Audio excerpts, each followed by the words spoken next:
Story 1. I've had a ghost following me home from a store and it's been 7 years of their shenanigans. I used to work in a store everyone claimed was haunted. I was told it was either a woman or a drag queen, because my co-workers would hear heels clicking around the store at night.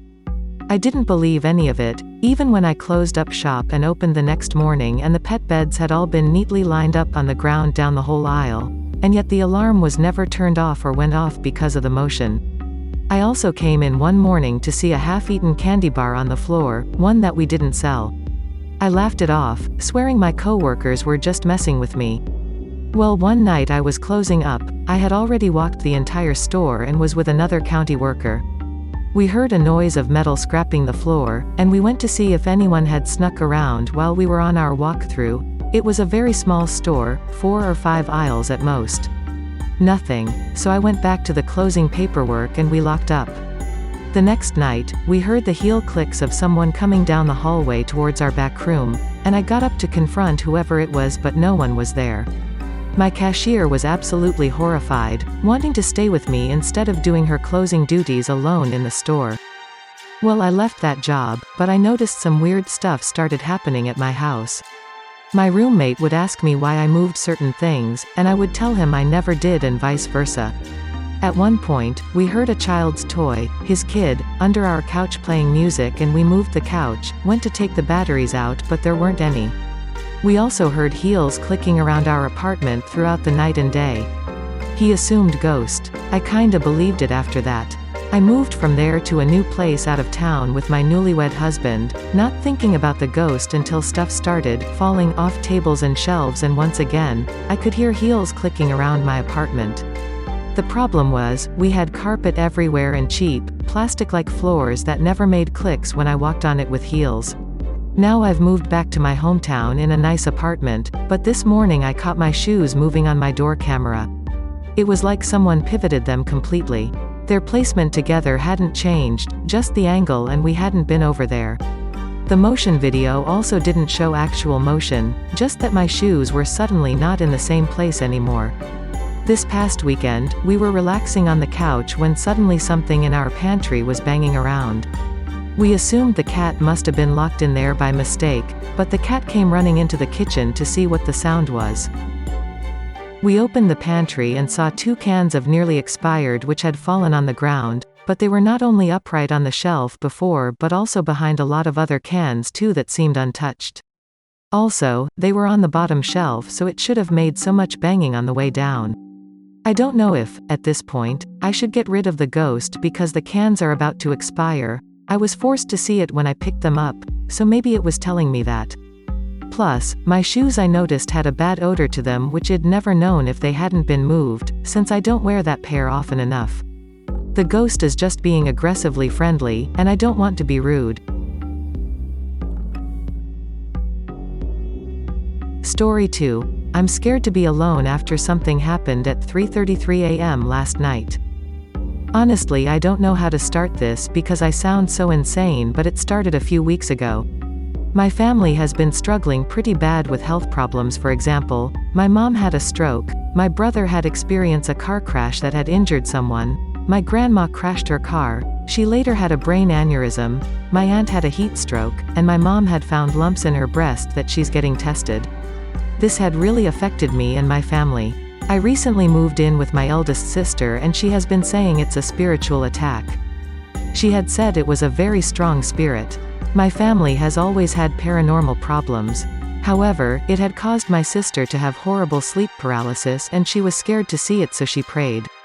I have never been very spiritual since I was a closeted gay Baptist. I have recently started going to a Catholic church with my sister and I've really enjoyed it.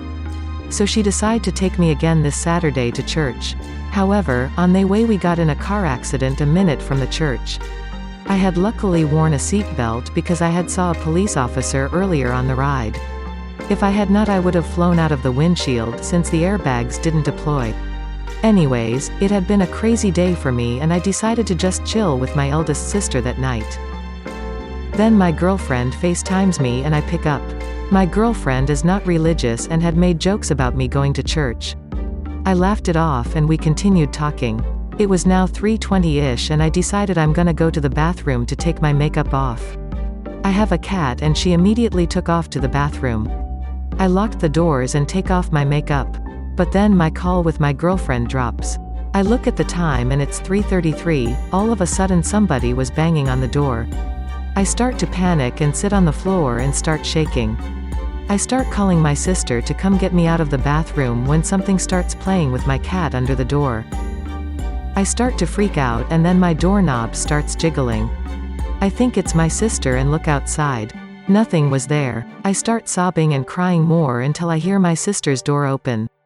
My brother-in-law looks around and nobody was there. I don't know how to feel about this. I'm only a minor and truly have never been more scared in my life. Things have also been disappearing from my room. Please give me some help on what to do. Sorry for wrong punctuation and etc. If anyone wants some evidence between text messages, I will gladly provide.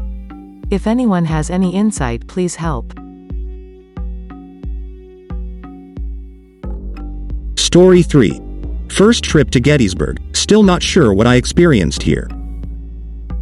Several years ago, my family went on a long weekend trip to Gettysburg. We live about 2.5 hours away, and obviously we had some spots we wanted to check out that people say are good for ghost activity. Late one night, like 11 p.m., we decided to check out the covered bridge that everyone talks about on the advice of a family friend who had an experience there.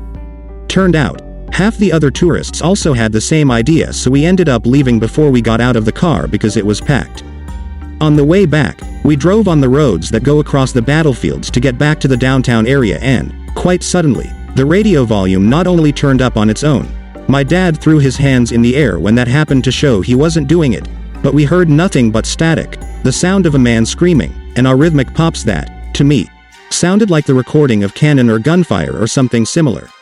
As we drove away, the volume went back down, and when my dad went to turn the dial back up, it was back to the regular local radio station we had. Keep in mind it is pitch black out there at night. No streetlights, no other cars, too far from town for that light to do much.